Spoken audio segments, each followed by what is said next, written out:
Hi எல்லோரும் எப்படி இருக்கீங்க? இன்றைக்கி சூப்பரான காஃபி கேக் தான் பார்க்க போகிறோம். எப்படி செய்கிறேன்னு பார்க்கலாமா? வாங்க பார்க்கலாம். இதுக்கு அரை கப் அளவுக்கு புளிக்காத தயிர், 1/4 கப் அளவுக்கு ரீஃபைண்ட் ஆயில், 3/4 கப் அளவுக்கு சர்க்கரை, இது கூட 2 டீஸ்பூன் அளவுக்கு இன்ஸ்டன்ட் காஃபி பவுடரும் போட்டு நல்லா மிக்ஸ் பண்ணிக்கலாம்.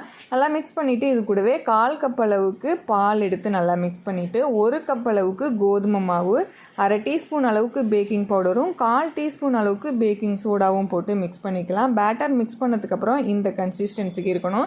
ரொம்ப திக்காக இருந்துச்சுன்னா ஒரு 2 டேபிள் ஸ்பூன் கூட பால் ஆட் பண்ணிக்கலாம். இப்போ க்ரீஸ் பண்ண டின்னில் ஊற்றி 180 டிகிரி செல்சியஸில் 30 நிமிஷம் பேக் பண்ணோம் அப்படின்னா சூப்பரான காஃபி கேக் வந்து ரெடி ஆகிடும். கண்டிப்பாக ட்ரை பண்ணி பாருங்கள். இதை நீங்கள் குக்கரில் பேக் பண்ணுறதா இருந்தால் கீழே ஸ்டாண்டு இல்லைனா உப்பு போட்டு பேக் பண்ணலாம். இப்போ 30 நிமிஷம் நல்லா பேக் பண்ணதுக்கப்புறம் இந்த அளவுக்கு சாஃப்ட் அண்ட் ஸ்பான்ச்சியாக கிடைக்கும். கண்டிப்பாக ட்ரை பண்ணி பார்த்துட்டு மறக்காமல் உங்களோட கமெண்ட்ஸை ஷேர் பண்ணுங்கள். தேங்க்யூ ஃபார் வாட்சிங்.